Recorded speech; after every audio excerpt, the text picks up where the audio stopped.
Merchants examines 40 years of northern townscape.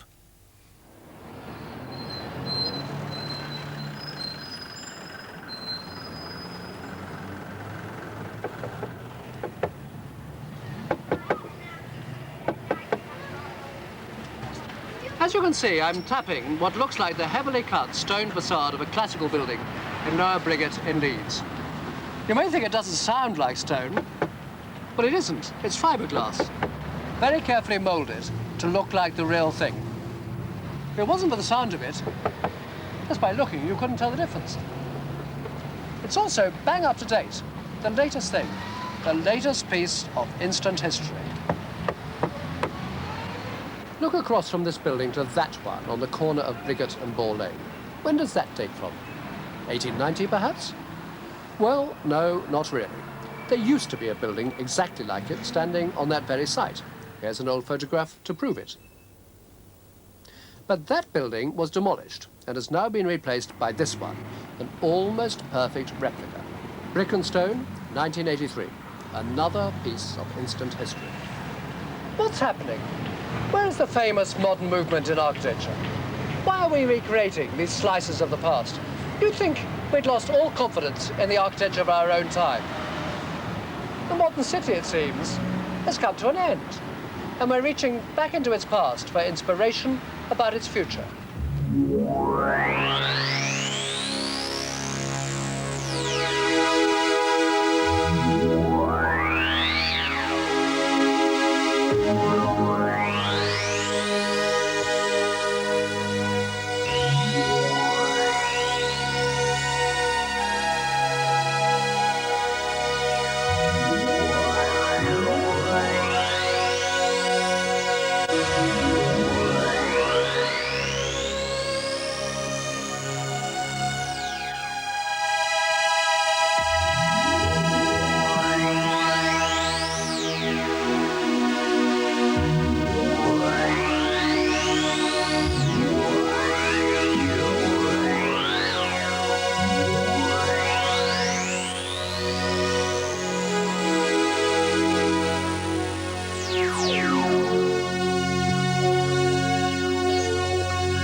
Almost 40 years have elapsed since the end of the Second World War. 40 years that have seen more changes wrought to our towns and cities than were thought possible even at the height of the Blitz.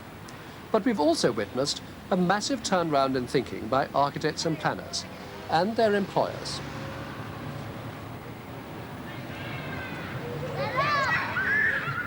The great Corbusier-inspired dreams of the ideal modern city, they've given way to thinking on a more human, intimate scale. Less arrogant, to be sure, but also less self-confident.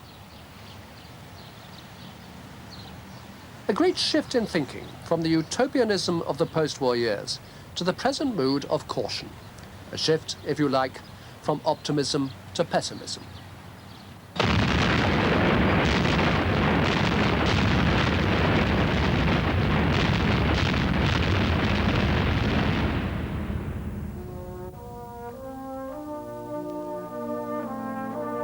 The northern towns and cities are a good place to examine this phenomenon because they contain in themselves nearly all the problems, and therefore the opportunities, created by the urbanization of Britain in the 19th century.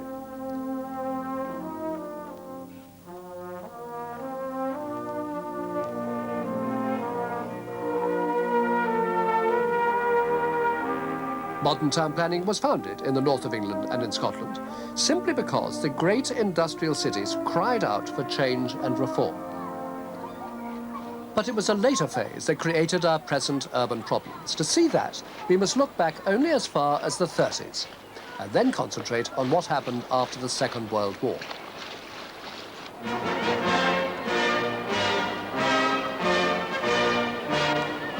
In the 30s, in the midst of the Depression, was born the kind of civic ambition that was to transform the environment.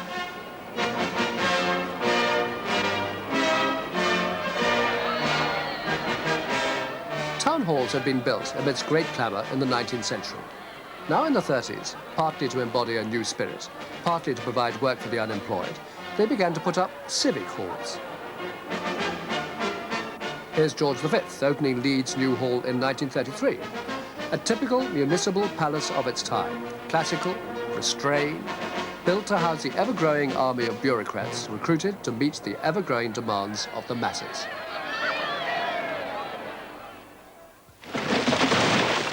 And what the masses demanded above all else was decent housing. Slum clearance got underway. Inadequate houses demolished and new estates put up, the most celebrated of which was Quarry Hill in Leeds, a huge settlement with perimeter lines of flats, space inside, and modern facilities like laundries and a waste disposal system. But Quarry Hill was also a symbolic creation. The Labour Council in Leeds based the estate quite openly on the famous workers' flats in Vienna, scene of a pitched battle fought between Viennese communists and government forces in 1934, and a significant event in the history of European socialism. So the idea was planted quite early that vast housing schemes like Quarry Hill represented the forces of progress and enlightenment. The past was past. Now for the future.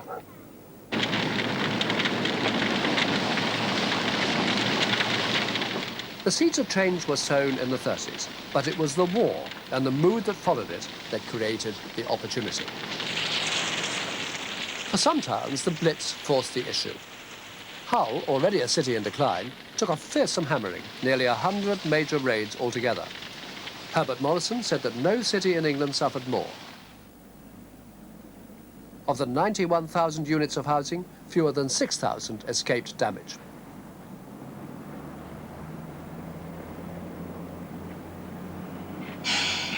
Sheffield also took a pasting. Over just 2 nights in December 1940, 700 people were killed and 80,000 houses damaged or destroyed.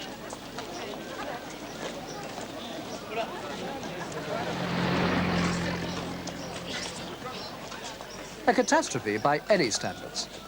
But just as the Great Fire cleared London for Wren, so the Luftwaffe made Sheffield and Hull ready for the post-war planners. What they made of them, of course, is a matter of opinion. But never mind that now. These were the years of hope and idealism. A new world could be created, better than before. They were the years of expectancy.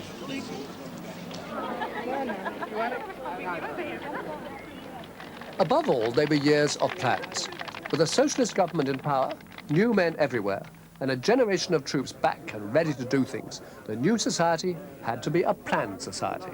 Proper planning had won us the war. Now it would win us the peace. Remember how we cleared those airfields and built those airports?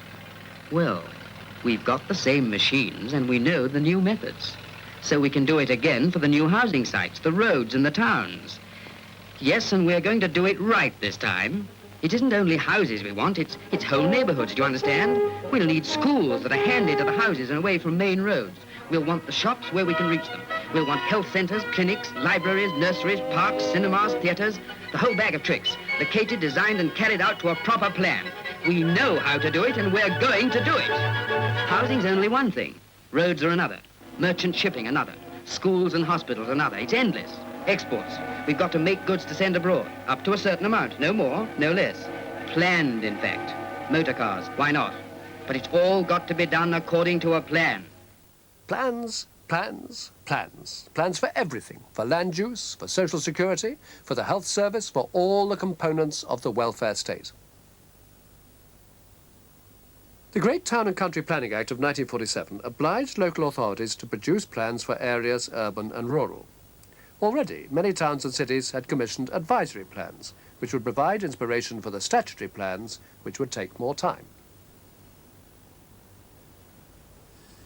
This is the plan for the city of Hull, and a massive tome it is too. It was drawn up towards the end of the war by Britain's most distinguished town planner, Sir Patrick Abercrombie. It's a truly visionary piece of work.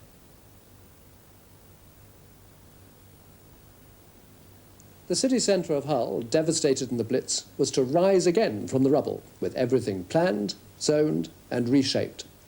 New roads, new housing estates, new schools, a new commercial centre, a whole new town to the northeast of the city for 60,000 people.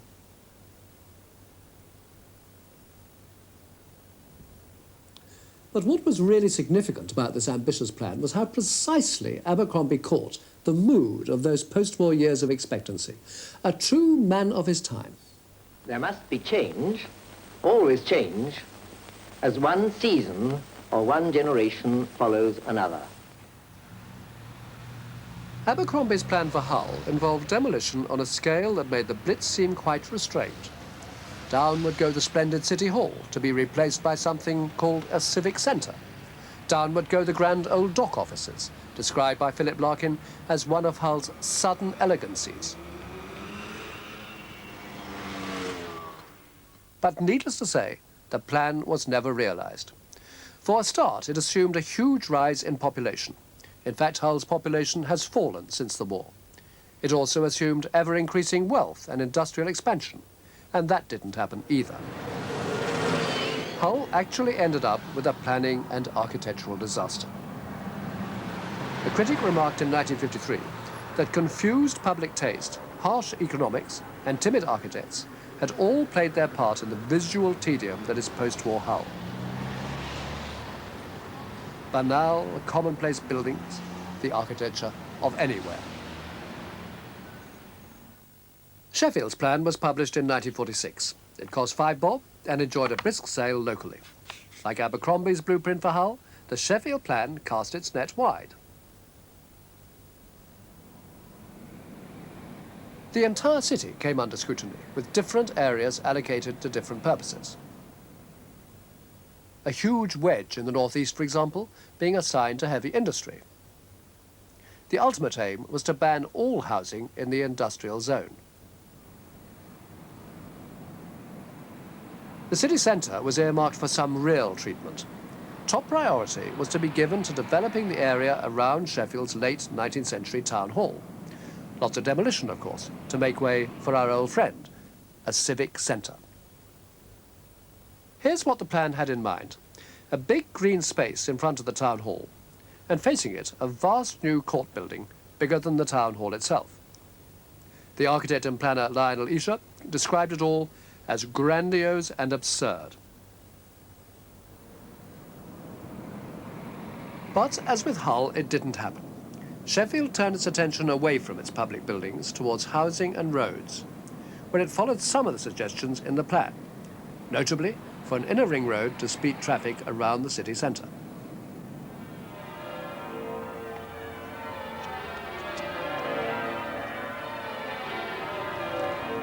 The advisory plan for York was a relatively slim document compared to the plans for Hull and Sheffield.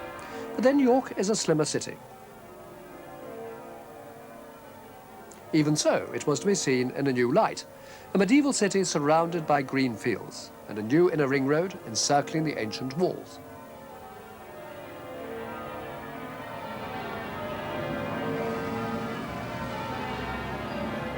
In those handsome new spaces, everything was to be rebuilt, including York's famous station, not recognised then, as it is now, as one of the masterpieces of Victorian architecture.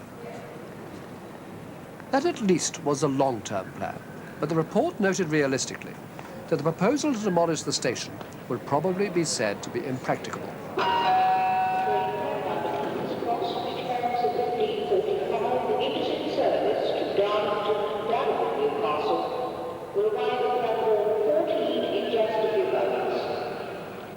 Dr. Derek Lindstrom of York University, a leading architectural historian, recalls the details of the York plan.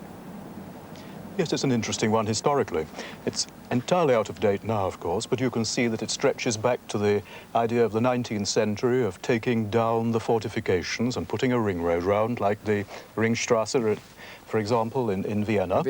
And then making green gardens all round, and then putting the public buildings in there again, just like Vienna, putting the opera house, the town hall, and so on, dotted around, and leaving the historic city as if it were a museum piece with a beautiful lawn around it. But I think there was also another reason, because, of course, with with the strong Rowntree influence in York and the great interest in improving housing, I think the second reason, as well as trying to emphasize the historical character of the city, was to remove what was thought at that time, at any rate, to be undesirable housing, which was immediately around the walls. Of course, we think very differently now. We think about conserving neighborhoods, we think about conserving people. I think that's one of the great differences between the 40s and the 70s.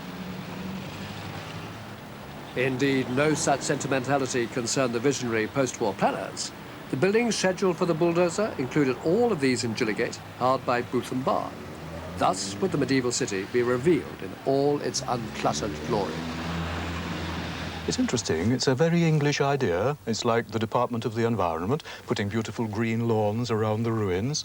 And I think Ruskin said something like that well over 100 years ago about the English tendency to want to set its architectural jewels on a green carpet. So it still persisted even into the 40s. All this visionary stuff was all very well, of course. But what were the most urgent challenges of those post-war years? There were two which simply could not wait: houses and schools. Houses to meet the backlog left by the war, schools for the rapidly growing armies of children after the post-war rise in the birth rate. The most successful episode, indeed possibly the most successful of all British contributions to modern architecture, was the school building programme. What a transformation of the old school environment for the future citizens of Utopia. Sparked off by several local authorities and by some brilliant research and planning, school buildings used new methods of construction, including prefabrication, and were quite revolutionary in design. Flooded with light, surrounded by green space, the product of a study not of what some designer would like, but of what children would actually need. Of all the local authorities in the north, the most celebrated for education was the old West Riding, now, alas, no more. This friendly little primary at Bardsey, near Wetherby, was typical of the fine new schools commissioned by the education headquarters at Wakefield. I think when we look back, we shall probably think that some of the very best new buildings that were built after the war were the new schools. But of course, it's interesting when you look at what was happening in the late 30s, because we were given some good models for the new schools. In 1939, there was a new school at Castleford, designed by Oliver Hill. It's a very elegant design, a curving wing of classrooms, all facing south and all very sunny and very friendly, and very different from the more traditional idea of schools, which we had had up to that time. Well, it was really only in the 50s that the program started to get going. And I think another thing about the school buildings is that they appealed to architects very much.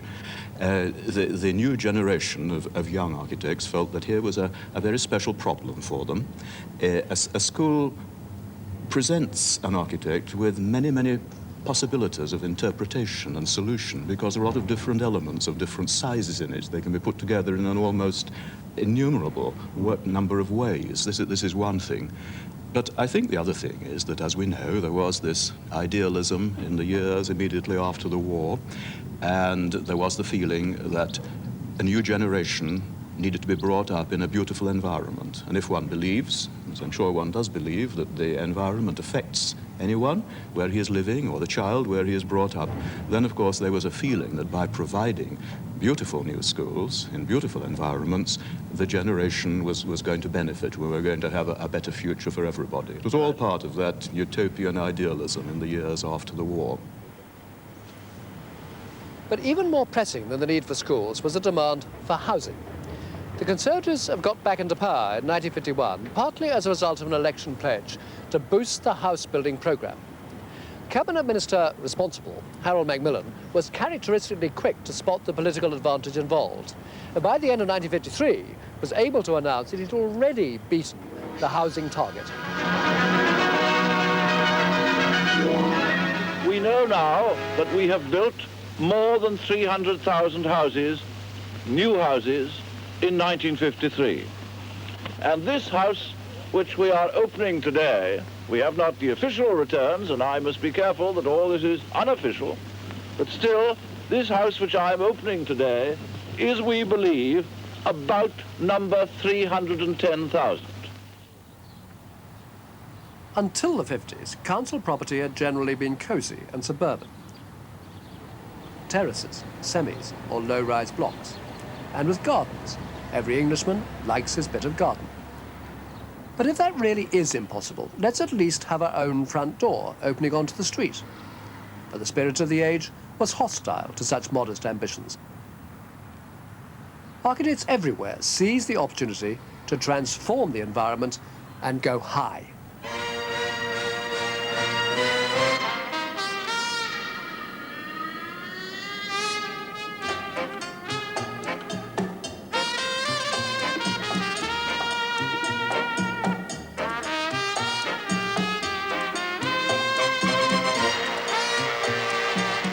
Inspired by the ideas of the visionary Swiss-born architect Le Corbusier, and encouraged by some brilliant experiments by the London County Council, the new breed of local authority architect recognised that by piling flats up high, they could release lots of land to make green space, let air into the site and into the homes, and provide a totally new and exciting environment.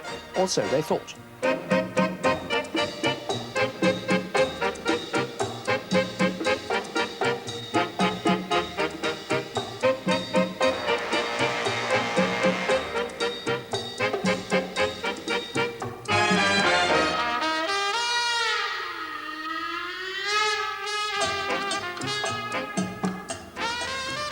The terraces and semis were regarded with scorn.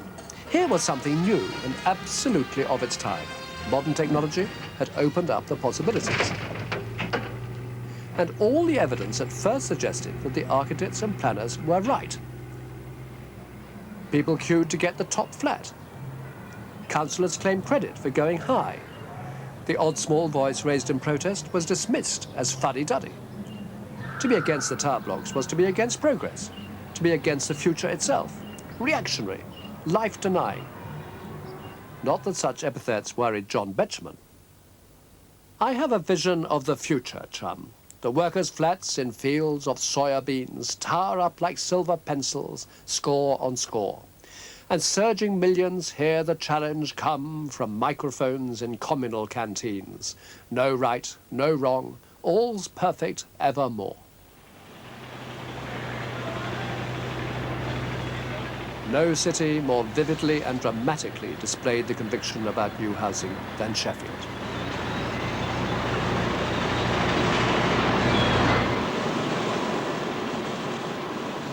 With fearsome drive and energy, it created a totally new landscape on the hills and in the valleys. Great blocks, not hidden away on obscure suburbs, but proud and dominant. An act of great daring, even arrogance. It was the work of a team led by Lewis Womersley, city architect of Sheffield throughout the 50s and early 60s. If we don't plan and build to those plans, we're going to have just physical and social chaos. You can see these in many of the American cities, and it's beginning in some of our own with over-exploitation, with a lack of open space, and the result is just an environment in which nobody will wish to live. There's absolutely no doubt in my mind that we must plan comprehensively and get on with the plans as fast as we possibly can. We have to face the fact that far too much of the industrial north looks like hell, and we have to build 10 times as fast if we're going to make any real impact. Womersley arrived in Sheffield in 1953 from the bland landscape of Northamptonshire and was immediately gripped by his new surroundings. Well, I was tremendously excited by the dramatic topography of the city, and I felt that the opportunities which the site afforded had been completely lost by covering all these hills with a mass of small two-storey houses. I saw the possibilities of replacing these with towers of flats on the hilltops with open space as a foreground to them, and so that in their redevelopment people would see the transformation which could be brought about. Womersley could be seen as the high priest of high rise, but all forward-thinking young architects agreed. If we are to design cities and not merely housing, he wrote, We must go beyond the individual dwelling and portray the grand design.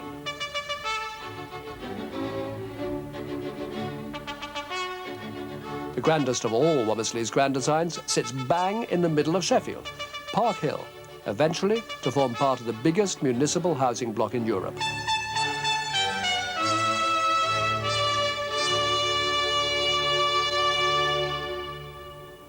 Together with its crowning edifice of Hyde Park, built a few years later, it dominates Sheffield as totally as Edinburgh is dominated by its castle or Lincoln by its cathedral.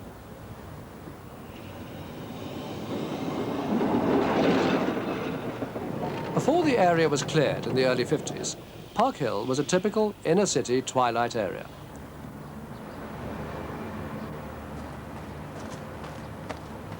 But its people were attached to it because it was handy for town and for the steelworks.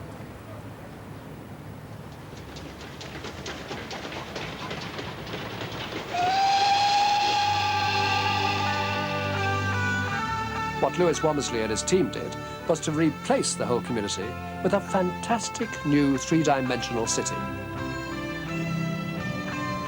Different kinds of flats and maisonettes were linked together and overlapped within huge continuous blocks.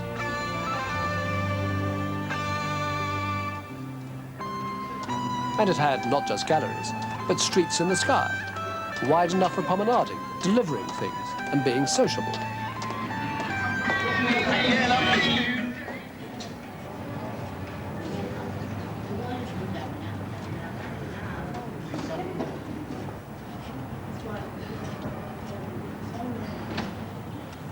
Park Hill really was the city of the future. Sheffield's Housing Committee was so proud of it that they produced a book singing its praises in 3 languages. They wanted everyone in the world, to know how bold and progressive Sheffield's housing policy was. Listen to this flight of fancy. It is stimulating and exciting. We are gradually producing something of the fascination of the Italian hill towns. It's perhaps stretching the imagination a bit to see Park Hill as a latter-day Urbino, but these were exciting times. Everyone, me included, felt wildly enthusiastic, and Sheffield Housing Committee could surely be forgiven the occasional lapse into rhetoric. The thing was, these vast and visionary schemes provoked extravagant imagery.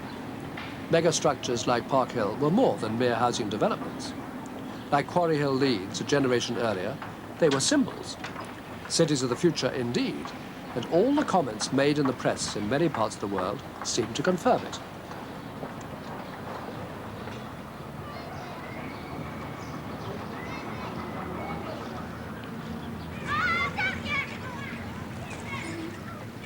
But the architects and the planners had barely started. Ahead lay the swinging 60s, a decade of unprecedented activity, for which the foundations had now been well and truly laid. We were on the threshold of the years of euphoria. We were building a brave new world.